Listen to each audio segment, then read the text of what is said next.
What is up, Miami Heat Nation? Are you guys ready? Are you ready? Today, 1 p.m., Miami Heat versus the New York Knicks. Game 1 of the second round of the Eastern Conference semifinals. This, you guys, is history in the making. Now, this video, we've talked about Heat versus Knicks. We've talked about predictions. We've talked about, obviously who I feel is going to win the series, Heat in 6. 3 greatest awards of all time. This video, I want to get a little different, you guys. I want to talk about the history between the Miami Heat and the New York Knicks. This is a history that goes back over 30 years ago. So I know I have fans that are probably even younger than that age. Now, the great thing about YouTube is you can see it all for yourself. The Miami Heat and New York Knicks 1990s rivalry is well documented from the NBA. But I want to break down a lot of things for you guys for the rivalry to not only educate my younger fans, but to also remind fans like myself, fans who were little kids during this rivalry, or fans that were watching the rivalry that love that have it rekindled right now. This is just Miami Heat enjoying the moment, you guys. So sit back, relax, listen to the podcast, you guys. Off we go on another Miami Heat Talk adventure. So let's start, because this goes way back to the first 1997 series, you guys. This goes back all the way to 1991. If you want to understand this rivalry a lot better, you have to go back to 1991. Pat Riley gets let go from the Los Angeles Lakers after 10 years as the franchise's coach. 11 years, I believe. 5 championships with Kareem Abdul-Jabbar and Magic Johnson. He gets cut off. Hang on for me one sec.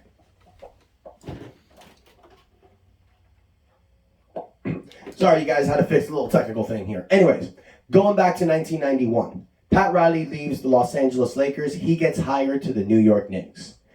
When Pat Riley gets hired to the New York Knicks, you guys, his style of coaching changes. He goes from Showtime, fast break Lakers to his real style of coaching. The Pat Riley that we all know and love. The hard, tough, close-knit defensive group that is the team that every NBA team fears to play on a nightly basis. The New York Knicks started having the reputation similar to the bad boy Detroit Pistons of the late 80s, early 90s. The New York Knicks started developing that trend. But the problem with the New York Knicks, they ran into something called Michael Jordan. No matter what they did, no matter how hard they fought, no matter how hard they tried, Black Jesus made sure they never won.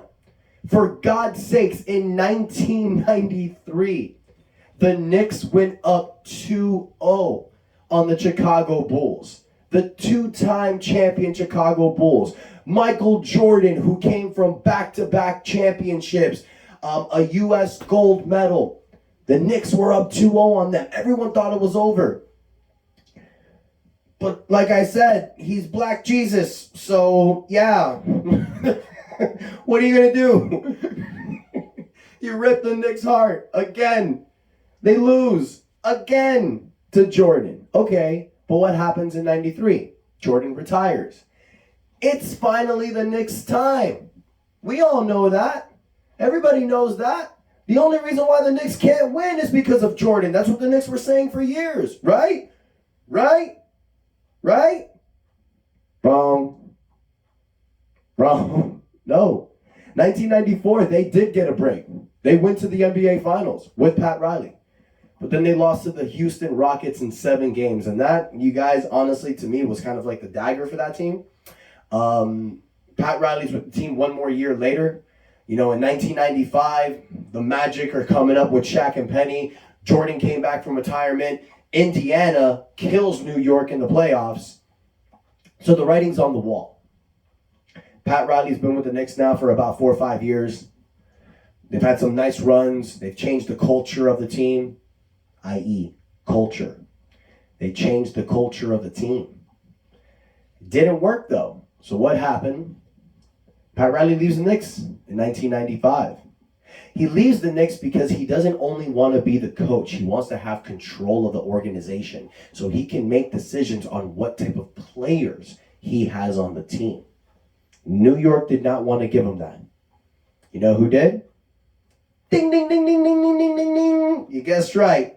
Mickey Arison and the Miami Heat in September of 1995 offered Pat Riley the head coaching plus team president positional role. Pat Riley is now the head coach and team president of the Miami Heat. And what does Pat Riley do in his first season? The day before the training camp starts, he trades Glenn Rice, Matt Geiger, Khalid Reeves, and a future first-round pick for breakout center Alonzo Mourning, whose jersey I got on right now. If we're going to talk about Heat versus Knicks, ladies and gentlemen, then this is the man's name that we're going to talk about. Plus this dude right here, who I will bring up in just a moment. Miami Heat trades for Alonzo Mourning in 1995, and boom!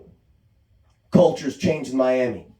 A team that's been only open for 8 seasons, 2 playoff appearances, but 2 quick exits. They finally get a coach with a name and a real player with value. No disrespect to Glenn Rice. Love Glenn Rice. But Alonzo Mourning was the first real great all-star in the Miami Heat. Just my opinion. Love you, Glenn Rice. Mad respect. But Alonzo Mourning comes to this team. We go on an instant 11-3 run in the 1996 season. Things are looking great. Pat Riley looked like he made the best decision in the world. 11-3. The Heat, we fall on our faces. We fall around 500. Towards February, we trade for this man, Tim Hardaway. Now we have a dynamic duo in the Miami Heat with Alonzo Mourning, Tim Hardaway. But you see, something about that 1996 season, I'm not sure a lot of you know this. I know you guys know about the Zoe, Tim, Mashburn, Dan Marley. But there was one year where that team was not like that. It was the 96 season. It was Alonzo Mourning, Tim Hardaway. Made a lot of trades, got guys like Chris Gatling, Walt Williams. Deshaun Leonard was still a CBA player, but he was coming up.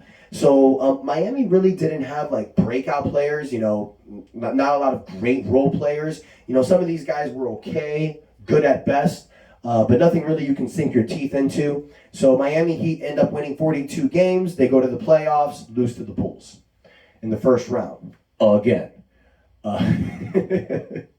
Yeah. So you get swept, but you see a change in the franchise coming. So in 96, Pat Riley's making all kind of moves. He signs P.J. Brown. He signs Juwan Howard to a $95 million contract, and you're thinking, holy shit, this team is a true contender. But unfortunately, the NBA rejects the Juwan Howard free agency signing because apparently we messed up the salary cap numbers, so we couldn't afford it. There's a lot of bullshit that happened. There's a video on that on YouTube. Go ahead and check it out if you want to. But Juwan Howard ended up not coming. But we did get a diamond in P.J. Brown, who was a perfect complementary fit next to Alonzo Mourning. You sign Dan Marley. You get Jamal Mashburn in the trade deadline. Deshaun Leonard comes up and breaks out. Isaac Austin comes out of nowhere and wins NBA's most improved player. Pat Riley leads the Miami Heat to 61 games. The first 60-win franchise season ever. The Heat get the 2nd seed behind Michael Jordan, of course, Black Jesus, duh. But still, 61 games is an incredible accomplishment when you win 42 the year before. We completely changed the organization. Break out, beat the Orlando Magic in the first round, and the New York Knicks are waiting for us in round 2. Round 2, similar to today, Knicks and Heat. That, to me, you guys, was probably the greatest Knicks-Heat series, obviously because we won, of course. But it was a hard-fought series, man. Heat goes down 3-1. Because the Heat were second and the Knicks were third, but the Knicks had a lot more experience. So you thought, it's going to be a tough one for the Heat. Knicks win game 1. They start trading back and forth games. Game 1 and game 2, but then the Knicks win 2 straight. They go up 3-1. And then that fight happens between P.J. Brown and Charlie Ward, and all the team comes in, and that's where the rivalry really starts. Because you have your first big scrimmage where a bunch of people get suspended. John Starks, Larry Johnson, Patrick Ewing. A lot of these players get suspended for multiple games. So Miami takes advantage. This dude right here, Tim Hardaway, Game 7, 38 points, 11 assists. Daggers all night. Goosies all night. Tim Hardaway breaks the heart of New York fans. Miami Heat wins the series 4-3. Now, this is why you call the Knicks the better team then. Even though technically Miami had the better record every season during the year, and in following seasons 98 and 99, the Knicks were the 7th seed and the 8th seed. But they beat the Heat both times in a 5-game series. Both of them went the distance in 5 games. 1999 was the bigger heartbreak. Because in the 5th game, that was the Allen Houston shot. But you got back-to-back years where they beat you in the first round in 5 games where the Heat are the higher seed and the Knicks are the lower seed. Complete bullshit. Like, as a Heat fan, you just wanted to break your television screen monitors. You did. And you just hate the New York Knicks. You hate them. Because here's the thing about the Knicks, you guys. They were lower seedings in 98 and 99, but that wasn't because they were a bad team. Patrick Ewing was coming into the end of his Robinson's career. He was suffering a lot of injuries. And then in 99, they traded for Marcus Camby. So the team, for those of you that don't know, 1999 was a 50-game season because of a lockout. The Miami Heat were the first seed. That was the year after Jordan retired his final stint with the Bulls in 98. So Miami Heat were the 2nd seed, back-to-back years in 97 and 98. So you thought, with Jordan gone, similar to the Knicks in 94, it's your time. As a Heat fan, you're thinking, it's our time, 1999. I remember that season because it's a 50-game season, but when you think about it, the Heat were the only team bringing the same players back. We had the chemistry. We could make it work. Alonzo Mourning broke out and won Defensive Player of the Year. Dude averaged 4 blocks a game. He was playing in a level that he never played in the Miami Heat. And why am I talking about 99 more than 98? Because 98 happened. The reason why the Heat lost in 98 was because of that fight between Mourning and Larry Johnson. I'm sorry to sidetrack a little bit, you guys, but when I'm bringing up old memories, it's just kind of like, getting to me because, man, I'm watching all these games and my heart's breaking as a kid. Go back a little bit. I apologize, you guys. In 98, the year after 97 when the Heat won, they went the distance 5 games. And then in Game 4, Alonzo Mourning and Larry Johnson break out into a fight. Break out into fisticuffs, and Alonzo Mourning gets suspended for Game 5. So our leader, our captain, does not play Game 5. We got our asses destroyed. Knicks win in 5 games as the 7th seed. All right, regroup. 99, like I said, 50-game win season. Miami Heat, they're poised. Jordan's gone. You're poised to at least make the NBA Finals. For the love of God. If Alonzo Mourning can keep his head right, if Tim Hardaway can stay healthy, if Sean Leonard and Jamal Mashburn can stay healthy, and Dan Marley and PJ Brown keeps doing what he's doing, we have a shot. If our big 6 stay healthy, we have a shot. Zoe, PJ Brown, Jamal Mashburn, Sean Leonard, Tim Hardaway, Dan Marley. If those guys stay healthy, we have a shot. 1999 comes. Players stay healthy. No suspensions. Allen Houston hits a game-winner dagger at the last second in Game 5. The floater. Heat were up by 1. Allen Houston catches the ball from the base, throws it up, it goes in. Heat leading by 1 with 0.7 seconds left. Heat don't have a timeout. Chucks it, misses, game over. Knicks win back-to-back years. Heat win first in 97. Knicks win in 98. They win again in 99. The year 2000, the new millennium. The Miami Heat have a similar great season. 50 wins, 32 losses. Alonzo Mourning, another beautiful breakout season. 21 points, almost 4 blocks a game, 11 rebounds. Starting center for the NBA All-Star team. He's proving that he's probably second next to Shaq as it comes to best centers in the NBA. You get the second seed, you sweep the Detroit Pistons in the first round, and then it's the Heat and Knicks again in the second round. Knicks is the third seed, Heat is the second. Now you see the Knicks were the 8th seed in 99 because of all those injuries. Patrick Ewing's injured, Marcus Camby just comes to the team, they don't have the chemistry. They catch fire towards the end of the season, win a few games, get the 8th seed, and make it to the NBA Finals. That's insane. As the 8th seed. And if he thinks that's crazy, don't worry. Miami Heat's going to show you this season. It's going to be awesome. But the Knicks did that in 99. And then in 2000, they're third, we're second. Let's fucking go. It's time. That series was annoying because it was Heat 1, Knicks 1. Heat 1, Knicks 1. They were trading back and forth, back and forth, back and forth. Heat, Knicks, Heat, Knicks, Heat, Knicks.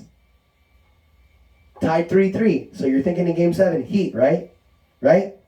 Wrong. The Heat are down by 1 again with 5 seconds to go. But this time we have the ball, not them. Pat Riley draws up a play where Alonzo Mourning's supposed to get the ball to Jamal Mashburn. Jamal does not want the ball. So he has to kick it to Clarence Weatherspoon. Fucking Clarence Weatherspoon. He tries to take the game winner from 15 feet. Plank. Misses. Heart's broken again. So now that's 3 straight years that the New York Knicks have defeated the Miami Heat in the NBA playoffs. That is 4 straight playoff series.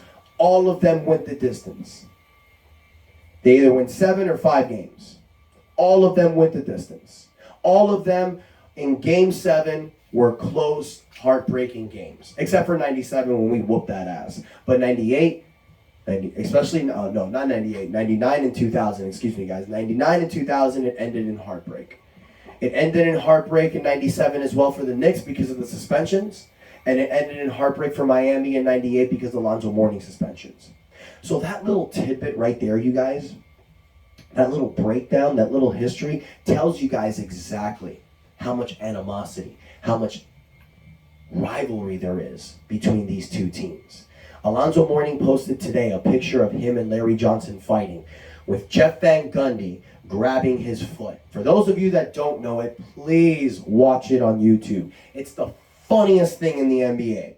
Pat Riley and Larry Johnson are fighting. The bench is clear out to break them up. And while Alonzo Mourning is throwing fists, he's got the Knicks coach right on his ankles holding on. Fucking hilarious. Definitely check it out if you haven't seen it. Or if you have seen it and you want to have a laugh, go ahead and watch the video. You're welcome. The Heat and Knicks did not play again in 2001. By that time, both teams were dwindling down. And by 2002, the rivalry was completely over, basically. The rivalry did get rekindled in 2012. Carmelo Anthony, Amari Stoudemire, and the Knicks played the Miami Heat with LeBron James, Dwayne Wade, and Chris Bosh, the big three. Heat win Game 1. Amari Stoudemire punches a fire extinguisher, breaks his hand, out for the series. Dumbass. And then the Heat just annihilate the Knicks, 4-1. I've said in previous videos, I don't really count that series. I mean, it was cute for the Knicks to talk shit that year, I thought. And they were like, oh, we're coming for you, Miami. But as Heat fans, you were never really like, ooh, like that. You weren't phased. You were more like, ooh, okay. Carmelo. And then what? Like, that's, as a Heat fan, that's what you would do. Oh, yeah, you got Carmelo. And then what? Yeah, you got J.R. Smith. Yeah, you got Jeremy Lin, who can't do shit anymore. And got clamped down by Mario Chalmers and Norris Cole. No, you ain't doing nothing. So the rivalry is pretty much over. That was just a playoff series. Of course, they started bringing the history back. But this series, you guys, is different. This series is different than 2012. If you want me to be honest, this is a highly competitive series between the Heat and the Knicks. Either one of these teams can win this series. There's no favorites. For the ESPN outlets and for media to start calling the New York Knicks the favorites is insane to me, because these are the same people a few days ago that were giving Jimmy Butler all these flowers and calling him the greatest playoff performer of all time. But now you're saying, oh, but you're not going to beat the Knicks. That's fine. That's exactly where we like playing. We love playing from behind. We love playing with all the smoke on us. That's how Miami Heat basketball is. It's cool. Give all the props to the Knicks. We don't care. But the fact of the matter is, you guys, is that you have two teams that are equally competitive, two teams that are just as good, and two teams with players that can break out at any time. You got Jimmy Butler on one side, you got Jalen Brunson on the other. All right? And the Knicks are deadly. Now, we don't know the status of Julius Randle. It's up in the air. Whether he plays or not does not matter. Heat still don't have Tyler Hero and Victor Oladipo. So for them not having Julius Randle, that's just going to even the playing odds. But even if they have Julius Randle, you guys, I don't care. Himmy.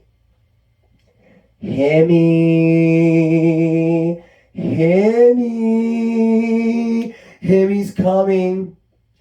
Knicks, Himmy is coming for you. What you gonna do? Huh? Be brash, be loud, be annoying just like y'all are. But it don't matter. Himmy's going to come into Madison Square Garden and he's going to give y'all the business. Now, if I'm wrong, I'm wrong, but chances are I'm not. There's no way Jimmy Butler's going to let the series go, especially after beating Milwaukee. So,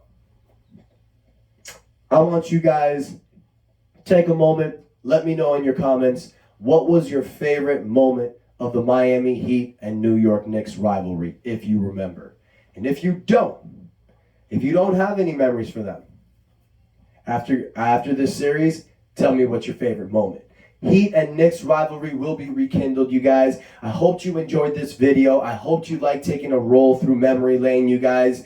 I didn't know when I was going to have a moment to talk again about the Heat-Knicks rivalry, so I just wanted to cut this fun little video, ramble on a little bit about the rivalry, educate you guys on the history, whether if you did know the fact and you just like the reminder, or maybe you're a younger fan, you don't really know it, you just heard about it. This gives you a little bit of education on why the Heat and Knicks don't like each other.